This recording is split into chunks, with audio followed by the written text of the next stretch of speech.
The thing I think I was most confused about with confidence is the fact that I think confidence is just control. When you feel like you're in control of a situation, you are probably most likely feeling confident.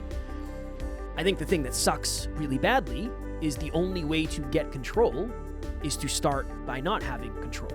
So I don't know how you ever get to the place where you're fully confident in everything you do in life until you go through the mud of not feeling confident for the vast majority. Unfortunately. Exactly. It's a conundrum. Chicken or egg. One, you need clarity and certainty and understanding before doing something in order to be confident doing it. But when we're a beginner, we aren't confident, we aren't clear, we don't know what we're doing, we don't understand. The first time you play tennis, you suck. Beginner, novice, amateur, expert, master, grandmaster. That's a journey of constantly iterating upon, okay, I don't feel confident, I'm going to do it anyway. Okay, now I feel a little more confident, I'm going to do it. Now I don't feel confident, I'm going to do it anyway. It's a process. Next Level Nation, welcome back to another episode of Next Level University, where we help you level up your life, your love, your health, and your wealth. Today, for episode number 2009, what if confidence isn't what you thought? I did a speech today, Alan. Little Saturday speech action. We just opened the speech department again. We just opened the speech department again.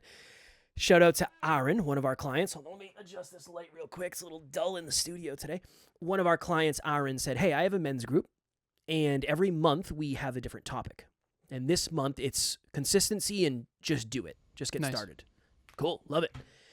And I was in Canva putting together the presentation. I was like, okay, I feel like this is okay, cool. You know how it is. You start a presentation, outline. Okay, we'll see how this comes together. I feel like it came together really well. And I had a moment during it where I said, oh my goodness, this is what confidence feels like. I feel like I'm in control of this entire thing. Mm-hmm. And I feel like I'm in flow. And I feel at ease almost. And it was really freaking weird for me. It was so strange. It was the strangest thing. Nice.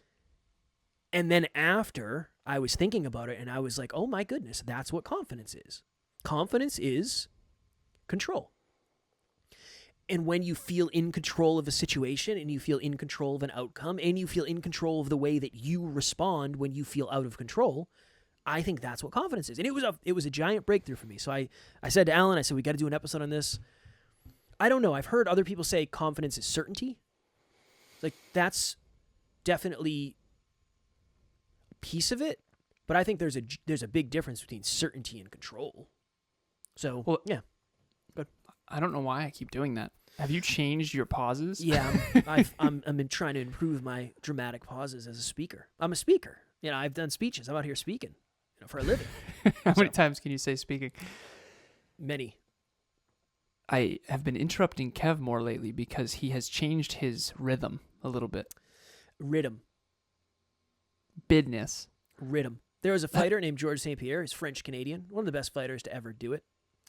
And I believe he was talking about one of his opponents.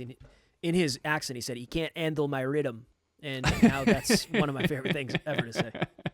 He can't handle my rhythm. I can't handle Kevin's rhythm. All right. So certainty, confidence, competence, clarity, all this.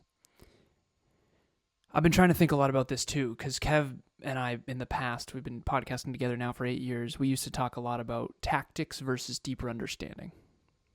We had one mentor who was all tactics. Evan Carmichael's tactics.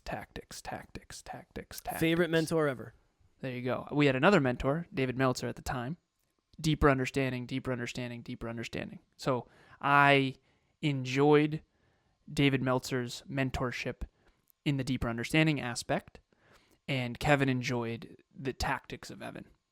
And I think ironically and paradoxically, I needed more tactics and you needed more deeper understanding, in my honest opinion. Give me the deeper understanding. I mean, still give me the tactics. F the deeper understanding. Still give it to me. You crossed paths on that one. Crossed paths? You crossed over on that one. Dude, there was an episode not 30 episodes ago where you said, I think I like deeper understanding more than I thought I would. Huh? You remember? Yes, and I like to be taught tactics, though. I think this is my thought. My thought is I work with somebody who is hyper-focused on deeper understanding. I'm going to learn that stuff eventually. That doesn't make it less valuable. It makes it less valuable to you. In the short run, I think it does. Yeah, but not for other people. It doesn't make it less valuable as a concept. It just makes it less useful for you. No, but I can only speak from my experience. Yeah, but you... just because you have someone who is going to help you with deeper understanding doesn't mean that the listeners don't get more out of deeper understanding than you will. That's fair. Yeah, that's fair play. Nice. I accept that. Appreciate it. Checkmate. All right, so competence. I was watching a movie. Two things I want to share. Number one, back in the day, 4 or 5, has to be more than 5 years ago because I didn't meet Emilia yet. I didn't feel confident in my ability to find a partner that I would, my person, be with forever. And Kev's like, well, of course you don't. You've never succeeded. Oh, thank you very much, Kev. No, but the truth is that relationships were never super easy for me. I never understood, like, what? Why that and this? And now I understand, okay, type A, achiever, all this stuff. Whereas success and external achievement and fitness and these formulaic things, always I felt very in control. So in fitness is a good example. I feel very in control. I was just on with a client earlier. He was talking about this. He said, I feel very in control of my outcomes in fitness. I know the formula. Burn more calories, eat less calories, boom, lose weight. These exercises, all this. And at the time when I was 29, before I met Emilia, I felt very competent in fitness. I felt very in control of my own outcomes. I felt like if I wanted to get an 8-pack, I could do it. I've done it before. I know how to do it. I know the formula. I know how to do it. But when it came to people, I didn't understand. Particularly intimate relationships. It's like, why isn't this? I don't understand. Now I feel way more competent. Courage, humility, vulnerability, communication. I feel very confident in my ability now to identify when something's wrong with Emilia and I. And then I feel very capable and competent. I got to stay humble with this, but I feel very capable of identifying and solving whatever that bug in the garden is. But in the past, I didn't. And I was with this client earlier, and he said, do you feel like I screwed that up? And I said, yes, you were in your early 20s. There was a girl that he was dating that he is now talking to again. And he's like, do you think I screwed it up before? Yeah, 100%. You didn't mean to. You just didn't know what the hell you were doing. Fair. And now you do. Now you know all this stuff. Now it's obvious. Okay? So he feels like he has more control over the outcome of his intimate relationship, more control of the outcome of his fitness. One thing we're working on is control of the outcome on YouTube. And therefore, he is more confident. Now, there's 2 types of confidence. There's external confidence, my ability to achieve X, Y, Z. And then there's internal confidence, which is your ability to understand yourself and to be in control of your own reactions. So if Kevin says something that bothers me, can I identify the emotion I feel, identify what the trigger is, identify the trauma response, and then react accordingly? And one last piece here. We were in book club earlier, and we're reading the book, The Art of Thinking Clearly, and it goes over 100 of the cognitive biases. One of them was talking about envy. And I was talking about how I don't feel like in the book, they said when you're envious of someone else, a lot of times people tear that person down or don't want to see them win or don't support them or whatever. And I was talking about how I don't feel like that's ever been really my reaction. Usually my reaction is I get inspired and motivated. And we went deeper and deeper and deeper, and we realized that that's because high self-belief takes envy and makes it constructive. So and one of the people in book club, if you're listening, you'll know who you are, said, well, when do you think you developed that skill? I said, I have no idea. Ever since I was a kid, probably. Whenever I felt envy, I just probably was like, okay, I'm going to go do it too then. Question. I got a question for you. Mm-hmm. Remember you and I were having a conversation, and I said, when you walk into a bar, what are you thinking about? And he said, I'm not thinking about anything. And I was like, I'm thinking about everything. How much control do you feel? You don't go to bars anymore, but like at the time, do you just, what is that though? Please explain it and bottle it up and then sell some to me. Well, my answer back then was I'm not thinking about myself. I'm thinking about others. Okay. I'm others conscious, not self-conscious. I like these conversations. We don't talk about this anymore. What's the layer under that? So others conscious. We're bringing it back. We're bringing the fucking hyper-conscious podcast back. That's it. We are. Done. It's back. And then we'll stray again. Of I'm course. kidding. So Kev, when I first met him, was very self-conscious. I still am more self-conscious than I would like. But at the speech, you weren't. It wasn't about you. It was about them. Yeah, but it's not about me. Right now, our focus is on the listeners and the viewers. The only time you and I ever butt heads is when we disagree about the approach on how to serve others. I would say that is fair. And so right now, I mean, a lot of people actually think that I'm talking about me to talk about me and make it about me, which is really quite annoying for me, to be honest, because I'm trying to articulate things to help the listener and the viewer. I understand it, though. I can understand it. Why it seems that way? Yeah. I think about that all the time. Like, I have to use myself as an example because I don't really know what other people are. Like, the whole beginning of this episode is about me and my experience. Like, I can understand if somebody would say, like, oh, yeah, Kev got another lesson from his speech. It's like, yeah, no, I understand. I just ain't got shit else to talk about. Yeah, well, the other thing, too, is, what's the purpose? The purpose isn't to talk about us. No, it's about growth. Yeah, it's about to growth. help other people. What's the layer under your other... Like, what do you... On a scale of 0 to 10, when you walk into a room, how much control do you feel like you have? And I know this is scary to talk about for you, but I have to ask the question because I think this is a thing. What it was when I answered back then was I felt very in control of the bar scenario because I've been there many times and I always facilitated a great experience. And that was my only goal ever when I went out. And I'll give for the ladies out there listening, the dude on the bar, on the side of the bar pretending to be a badass, that's not going to work. So I was the one who would, to me, and again, back in college, I was always trying to facilitate the best experience because that's actually what I've noticed girls actually care about, which is like they just want to go out and have fun and dance.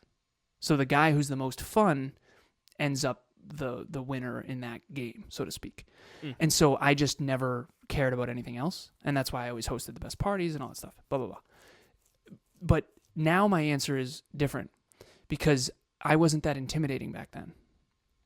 So back then I wasn't as self-conscious as I am now. Now it's harder for me because I think that I'm bigger, I'm tall, I'm older, and I think that my presence has increased in focus and intensity. And so now I'm more aware of how insecure other people are, which is hard for me to handle. Are you more or less confident? Less. In social settings, less than you used to be? More in terms of myself. Less in terms of adding value to others. Okay. Because the value that I have to provide is very, very an acquired taste now.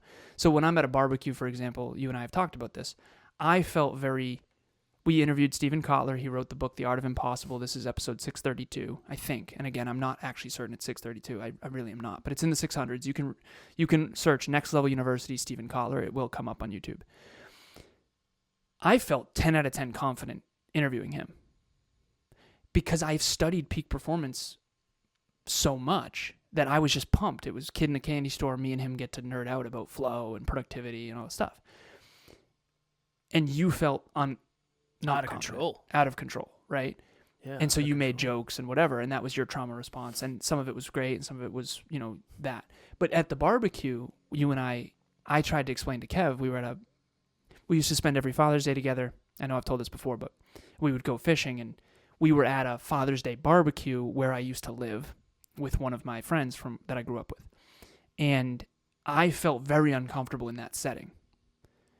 And now I understand why. I told Kev, I feel out of my comfort zone here because I don't feel like I can be all of me here. Whereas with Steven Kotler, I can be all of me, and that's accepted and valued. Yeah. Whereas you were the opposite. And that's when we figured out, okay, Kevin is a quote-unquote regular dude who wants to work hard to be extraordinary, and I'm not. And I'm a more acquired taste. So I would say it's harder for me now than it used to be. So interesting how the more you learn about it, the harder it can get. Well, that's, I think, the opposite of... One of the things that's been really fascinating for me is I'm a stronger communicator now than I used to be, but I don't feel like a stronger communicator. Because your standards are higher. Yes, exactly. Because it's all a sliding scale based on your standards. And I'm more aware of how much I sucked before. It's so interesting because I feel... Yeah. Again, who knows? I might get a message from somebody who says, Kev, I listened to the episode. The speech wasn't that good. You got to take it easy. Yeah. My bad. But I got off and I was like, that was easily the best I've ever done. That was the best speech, hands down, that I've ever given. And That's it was awesome. Yeah. It felt really good. That's what confidence feels like. It's really good, but it's very hard to stay humble when you feel that way all the time about everything. Well, I don't expect to get there ever. This is my second speech I gave this week. So there's something about, I've said this before, it took me roughly 150 podcast episodes as a podcast host of this show, so the first 150 hyperconscious podcast episodes, before I felt confident. I'm curious to what the collapsing of time would be in terms of how long would it take me to feel 150 episodes confident, but for speaking. It's not going to take 150. Yeah. How many is it going to take? I did 2 this week. It only took a couple. Well, I'm not the same level of confident. I'm not as confident. I don't feel as confident going into a speech as I do a podcast episode. Well, this is where we get a little deeper to hyperconscious. How confident you feel is tied to the outcome and or the process. So, for example, how confident do you feel about the speech you just gave? 0 to 10. And as of right now? Yeah. 9.5. Nice. Okay. Yeah. 9.5. What are you tying that to? Because I used to be more confident in my effective communication based on lower awareness. Now that I have higher awareness, I realize I'm not actually as good as I thought, which is actually making me better, not worse. Right. So it's almost like the more you master something, the more you realize you suck compared to what you thought. And it's this whole process. What's that chart? It's like a psychological thing where there's some people out there that have no idea about anything that think they know way more than like an expert does. It's a very famous, it's a chart. It's a graph. It's like a circle. It's like a circle. Would you even know what to research? Is this the unconscious incompetence and all that? I think it's a version of it. I'll think of it. I got to ask you this. Back in the day, okay, when we interviewed Lori Harder and all these Olympic athletes and all kinds of stuff, like we've interviewed several Olympians. Yes. I was never not confident in those interviews. And now that you're this version of you, what is your thought? What did you think back then versus what do you realize now? Because did it seem cocky or? Because like Lori Harder, when we interviewed her, that was not outside my comfort zone, brother. And I'm not just saying that. It seemed like you were confident. What were you like? Freaking out. It was brutal. Brother, it was brutal. Dude, you must have felt so unseen. I felt so unseen. But I knew you didn't get it. And I'm sure I wasn't as vulnerable as I could have been.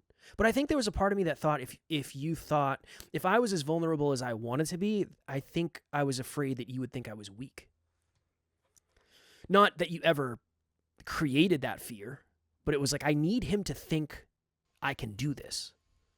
And the only way for him to think I can do this is just to do it. Even though I don't know how or what I'm going to do yet. Which is now a superpower. Now it's like, I don't know.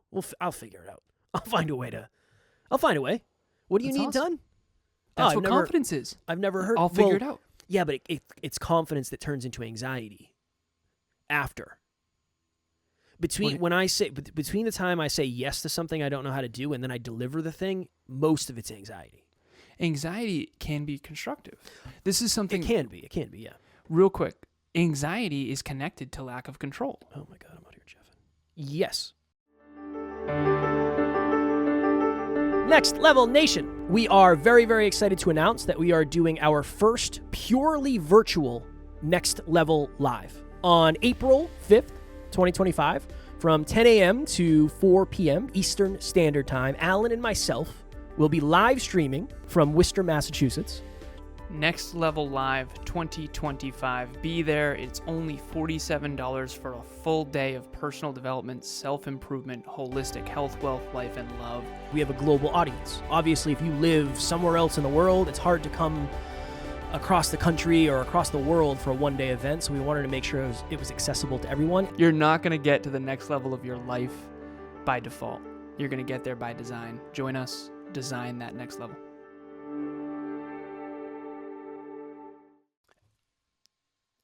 Being 20 days out from an event is an added pressure on top of everything else I'm already doing. And I was talking to Emilia on our walk last night about necessity and how goals create pressure, goals with deadlines. That's why I didn't want to do the 10 pounds in 10 weeks yet, because that's going to put more pressure than I think is optimal. For sure. Everyone needs to, and you don't need to do anything. Everyone, in order to maximize your growth, you have to find what Stephen Kotler said, the challenge skills sweet spot. So you just gave that speech in your home studio on podcasting. That's in your comfort zone. That's easy. But if you were to give a speech on peak performance in front of 1,000 people in a new venue, first of all, it'd it was be on consistency. okay, Thank you whatever. very much. You know what I'm saying. The first one, I gave 2 this week. Okay, 2. I gave 2 speeches this week. Thank you. First one was on podcasting. The second one was on consistency. Okay. Sustainability. Okay. And improvement. Okay. Okay. I had All right. I had a couple, maybe 1 or 2 charts in there that maybe showed exponential growth. Nice. Maybe I did. Maybe I didn't. The psychological thing is the Dunning-Kruger effect, and Nice. I am very Talk to us. proud of myself for not. The Dunning-Kruger effect is a psychological phenomenon where beginners often overestimate their knowledge and competence in a specific area, and as you know more about a subject, you start to think you know less about a subject because you know how much you didn't know and probably still don't know. But in the beginning, this essentially, it's like ignorance is bliss. You don't really know, but you think you know everything because you don't know how much there is to know about the thing. Well, a good example of this is a person who's been in bar fights with a professional fighter. Yeah, those are my favorite videos to watch. Well, I that's like watching exactly those. it. Because the person who hasn't actually stepped in the ring with a professional fighter thinks they're a better fighter than they are. The person who's fought and lost many times to really, really, really good fighters actually doesn't think they're that good of a fighter, but in a bar fight, it would be no problem. And that's a really challenging part of this journey too, because we started doing these new openings. The NLU listeners and viewers will notice there's new openings, and we don't take any notes. We don't prepare those. Those are just lights, camera, go. I don't think anybody would notice though, because it was the same before. It was just pulled from the episode as opposed to us doing them. Okay. Well, you said something to the team off air earlier. Well, it was on air, I guess. But you said, we got this. Let's do it. And back before I was a podcaster and before you and I had done promo videos and I didn't understand the extent that these news anchors go through, for example. Yeah. They're live, lights, camera, go. It's a whole thing. But again, all of us have our thing we're really good at, but we don't think we're that good because we're comparing to the best. Whereas in the beginning, you think you're great when in reality you don't realize you actually kind of suck. And I think that's the process of mastery. I played chess with Emilia. I was so excited. We have a chessboard in our living room, and I've been playing chess since I was a kid, and it's one of my favorite games. And she had played for the first time, and she was better than she thinks, but worse than she thinks. Let me explain. really good for her first time. She's But never she played hasn't- chess ever before? Never. That blows my freaking mind. I know. Great Interesting. game. I told her too. I said, sweetheart, this is going to be. She loved it. She loved it. Absolutely loved it. She's like, you were shaking in your boots, weren't you? It's like, honestly, a little bit. Mm. But I was, I was that good. horse- I was that in horse control. Back to the horse will point of the get you. episode. You zero you back on that horse. That horse will get you. I've been gotten by it. If you are a grandmaster chess player in this metaphor, you're not going to be concerned about playing Kev in chess. If you've never played before and you have an audience and there's a big amount of prize money, I'll never forget I went to a Halo tournament and they put a little 6-year-old girl on my team because I always won every week. It was 2v2 and I just had her hide in the bunker. I still beat everybody. But I wasn't concerned because I knew I was better. So I just knew I'd win. But that's what confidence is. But it sounds arrogant to say that. But if I was playing professional Halo players, I would have lost with a 6-year-old. Well, I understand why it can sound arrogant because it's... Yeah. What if it's true, though? It's not arrogant if it's true, right? Or maybe it is. I don't know. It's It perception. still sounds arrogant. Yeah. It's not arrogant. I don't think from the person saying it, it's necessarily arrogant. It doesn't mean it won't be perceived that way. Yeah. I sent a message to a client today. And again, this is going to sound arrogant, but I don't think it is. I don't mean it that way. This is so good for me. Kevin's going to start sounding arrogant. This is great. Yeah, you're going to hate both of us. I'm just kidding. I sent a message to a client and I said, these are the types of things that I'm learning about on YouTube behind the scenes, like what's working really well on YouTube. This is my suggestion. And then I just did like a full 1-minute thing that went into a story. And then in the audio message, I said, that was pretty effing good, huh? And that was the end of the audio message. But, I mean, think about it. If we think about the pure statistics, if we just think about it, I have spoken on this microphone or various forms of microphones for probably close to 3,000 hours publicly. And that's not including however many, I don't know how many thousands of coaching calls that I've done. But I've spoken thousands and thousands and thousands and thousands of times. Shouldn't I feel better than someone who hasn't? / shouldn't I eventually, I mean, this is the goal, get to a place where I think I'm good at this? Because for most of the time, I didn't. Well, this goes back to the conversation you and I had a few weeks ago where I said accurate thinking is really important. If you think you're better than you are, you're screwed. You're arrogant. If you think you're worse than you are, you won't shoot shots that you should shoot. I don't remember exactly what I said, and I don't want to be a hypocrite, so I'm not going to defend either of those because I don't remember. You said delusion was good sometimes, and I disagreed. But yeah. I think arrogance is thinking you're better than you actually are. Yeah, I would agree with that. But if you're a really strong speaker and think you're a strong speaker and this is why I love percentiles.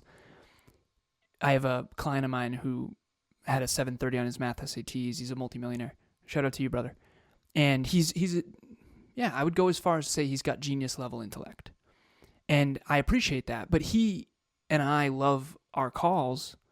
I was telling Emilia, she's like, you love insert person's name. I said, of course. I get to talk differently to him than I do other people.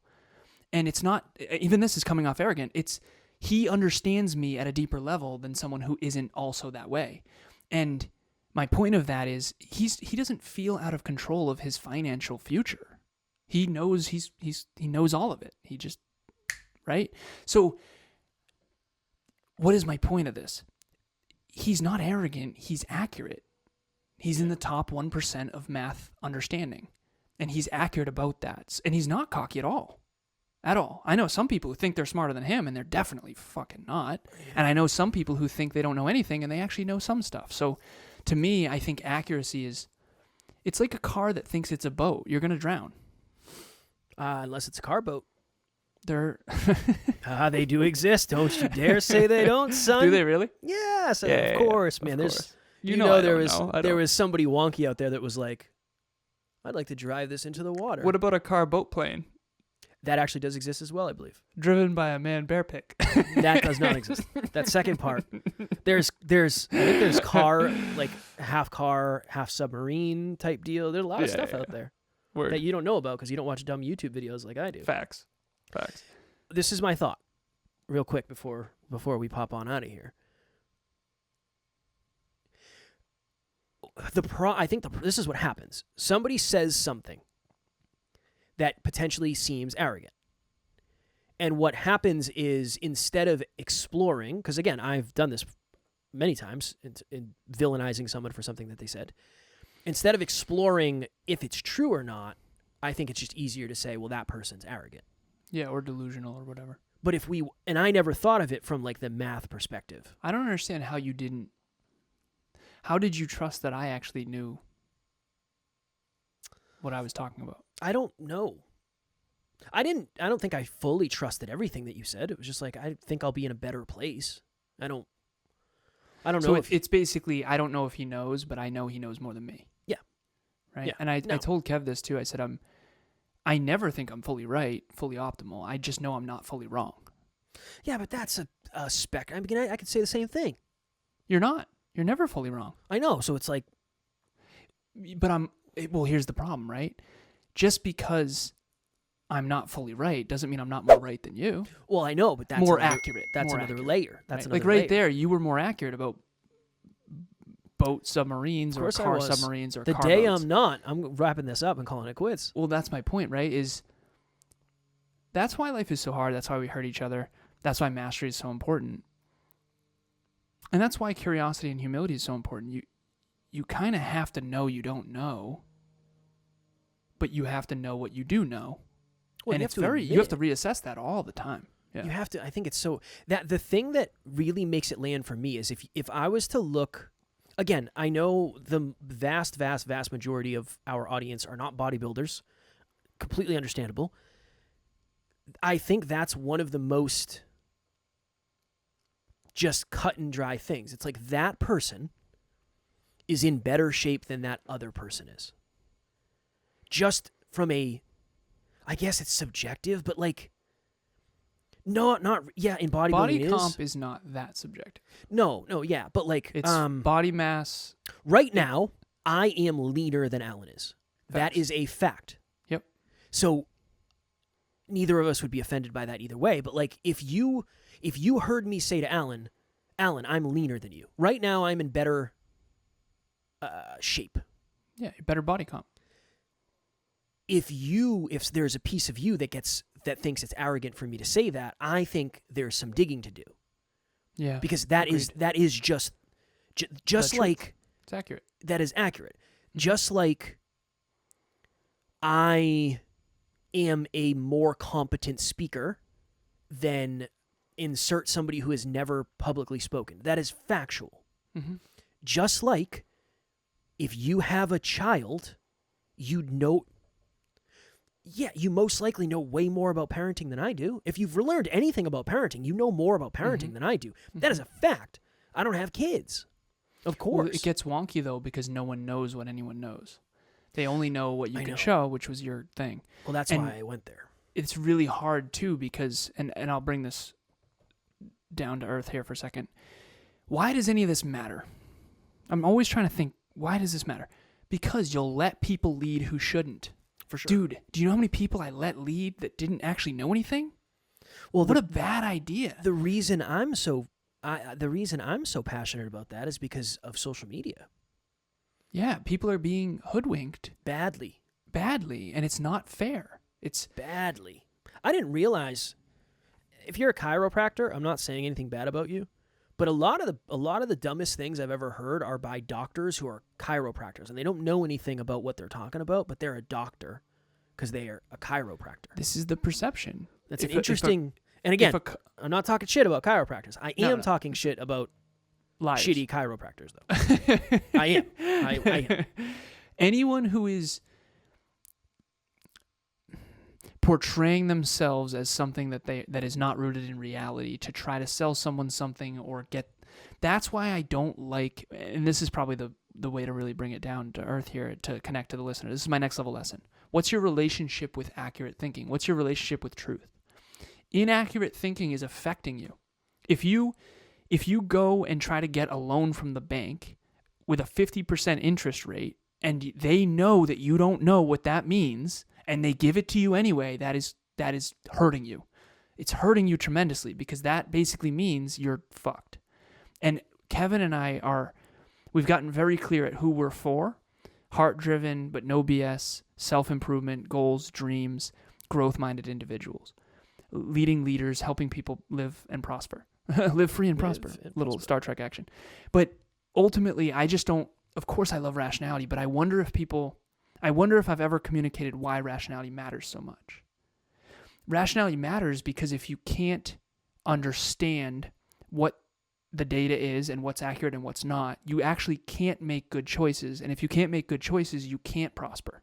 And if you can't prosper, your future won't be bright. And if your future's not bright, you'll be nihilistic. And if you're nihilistic, why wouldn't you be toxic or entitled? Or if you don't believe that your future's bright, there's biological science to this.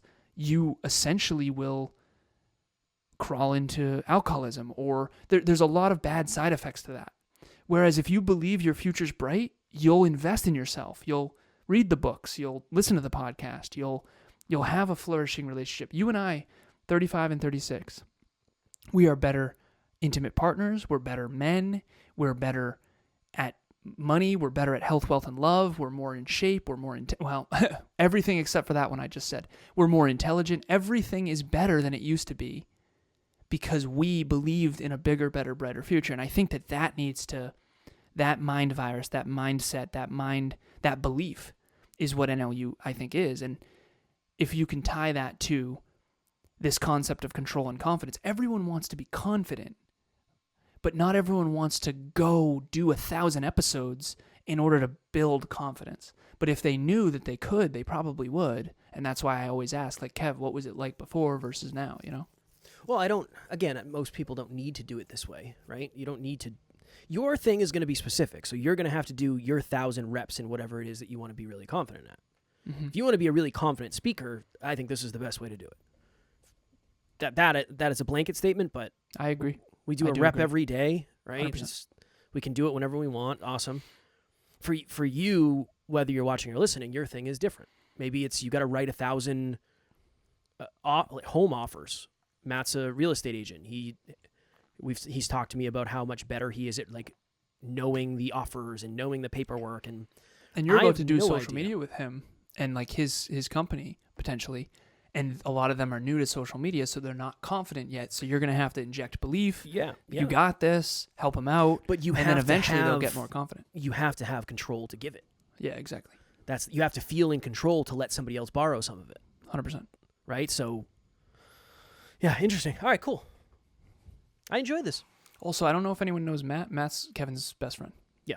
I just want to get better at I've talked about him. Sharing context. He's somewhat famous. But for any new listeners, they probably don't know us. I told him a long time ago, this was back in like 2019 maybe, I said, you got to come on the podcast.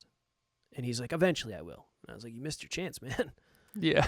You messed up. You missed your chance. But he's not a super public dude.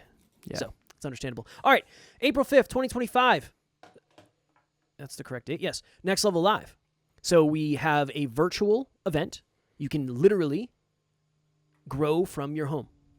And we're talking about success. We're talking about our goal is by the end of Next Level Live 2025, this full day virtual event, you will have the awareness, you will have the tactics, and you will have the, hold on. Deeper understanding. No, it wasn't going to say that. What's the commitment device? Necessity. Necessity. And accountability, because there's going to be a WhatsApp group to accomplish more of your goals. And that's what we want at the end of the day. Yes, many of us want nicer things, and maybe we want more money, and we want a better relationship. Those are our goals, but maybe we don't know how to get there yet. That's what we're going to be talking about. So we'd love to have you if you're interested. Yeah, we hope to see you there. 5 groups of 10 people. It's going to be a speech, a training, and a group facilitation / workshop all rolled into one. Now, here's the key. from the comfort of your own home, Mhm. and you can pop in and out. We're going to give you the full replay. Okay, it's okay if you pop in and out. It's from 10 a.m. to 4 p.m. You can pop in and out. Yes, we won't be offended. Exactly. And I'll be in my pajamas too, which is cool for everybody. All right, I'm not really going to be in my pajamas. Okay. As always, we love you. We appreciate you. Grateful for each and every one of you. And at NLU, we do not have fans. We have family. We'll talk to you all tomorrow. Keep it next level. Next Level Nation.